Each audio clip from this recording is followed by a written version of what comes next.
And welcome to another album review of the Shield on the Couch.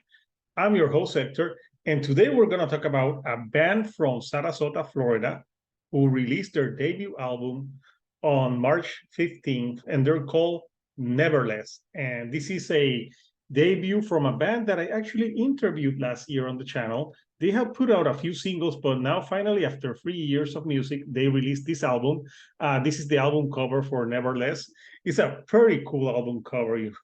I like it. It's very ska, very punk type of like album feel. And this band is a ska alternative band from Florida. And I would describe them. They have like, if you think of Less Than Jake and those type of bands, not like a real big fish sometimes type of vibe, like that's the sound of Neverless. And I remember growing up in the 90s, there was a time that you could not escape ska music. It was everywhere. And yes, a lot of people criticize ska because, it can be simple, like a riffing, but I don't know, when I listen to ska music, it takes me back to high school and just being at parties and having fun. And I like fun music as well. And ska can be really entertaining.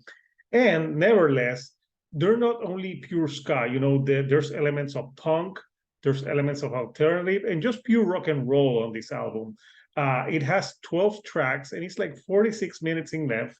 And it's an album that it starts very like rocking, like very fast paced. Then at the middle, it slows down a little bit and then has like longer songs and experiment more with the rock and more punk and not full ska all the time, because the first songs are like super energetic ska songs that really make you want to dance. For example, the album starts with it has like an intro, then it goes into the song Stomp, and Stomp is so much fun. Like the beat of it makes you want to do right that, like, even in the song there's a part in the lyric that say it makes you want to stomp and just like hit the ground and just like dance and have fun. And it's got like a really bouncy beat to it that it's really catchy, and it really starts the album on a very high note for me, because if you're doing a ska album, you want to have them entertained from the get-go, and that's what that album opener Stomp does. It's a great opening track. So even if you not a huge fan of ska, I think you could enjoy this song because it's just that fun. And moving along, there are some songs that they put out on this album that were already singles that they put out in 2022. They have the song Bad Company, Red Light, and Stuck in Place. Those three songs were singles, and they're all very catchy. For example, Bad Company features a member of Less Than Jake, and it's really a song that really utilizes the horns and the trumpets to the best capacity. It really keeps the momentum going from the song Stomp, and it doesn't let go. It's a fun track that has a great melody to it and a very sing-along type of song. And Red Light, it's a song that starts with more of like this ska beat with the horns, but it's like stops and then goes like it's a red light, and then you go and then you stop, and it does that across the song. It changes like the paces and it stops, but it's super catchy as well and super fun. Then you have a song like Once and For All, and that's a longer track at almost 6 minutes. And that's what I would call a ska ballad or a scalad. I just made up a word. So there's some ska in there, but that song takes its time and there's more rock elements to it. And it's like a ballady type of song, but without being like fully ballad. You can dance to it.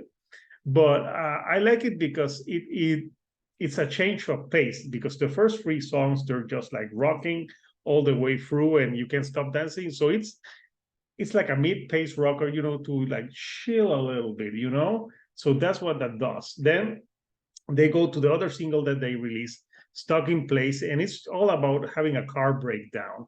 I think I remember talking to the guys about that song and saying that it was fun, and I think they have a story about it. So that's another one that really has a lot of like alternative to it. And it's really a more faster song that picks up the pace after Once and For All. And I enjoyed it a lot as well. You know, it's the singles that they have provided here are very good, and it's a good example of what the album is, but the album has so much more. Then the next songs like Pheromone, Think for Yourself, Come Alive in the Dead of Night, they're more rocking songs. They have some horns and ska to it, but a little bit more toned down. There's more rock to them, but they're pretty rocking. You know, they would remind me of like a Fall Out Boy, for example. Then you have an interlude, and then you go to the last two songs, Going Loco, and Going Loco is another like super fast ska punk song with 3 and 33 minutes, and it really is a fun number.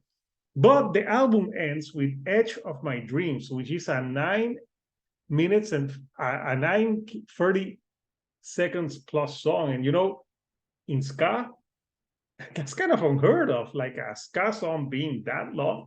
But you know, first when I saw the length of the song, I thought, I'm not sure, because ska and long songs does not translate.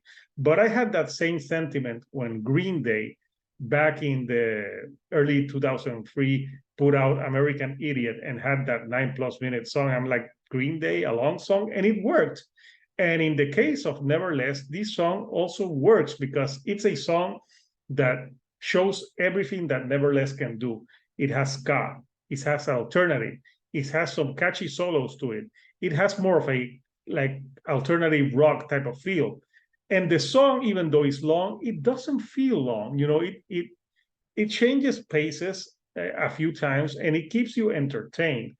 And when you have a long song in this format, ska, that is usually unheard of, and you don't get bored with it, you know you have a good song. So in overall, this debut is very solid. You know, it's, if you like ska and you feel like alternative, and if you like fun music to dance to, I think you should not sleep on Neverless. It's a very solid debut, and I can't wait to see what the band does on follow-up records. Do they keep the ska, or do they incorporate other things? Because, you know, back in 2023, I don't know how cool it is to be in a ska band, but I'm glad that there's some ska music out there for people to enjoy. So what did you think of Neverless? If you haven't listened to the band, check out their singles, and especially Stomp. Stomp is such a great song. I think it's my favorite out of the whole album. And also Bad Company. It's great. And the last song on the album, Edge of My Dreams, is a great song too. So check them out. Comment, what did you think of this band? What do you think of ska as music? Do you think it's music that should be played more? And of course, if you like the videos that I'm putting out, do not forget to give me a like, and do not forget to subscribe. I have more content on the way.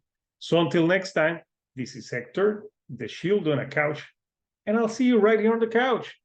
Thank you, and ska on, people.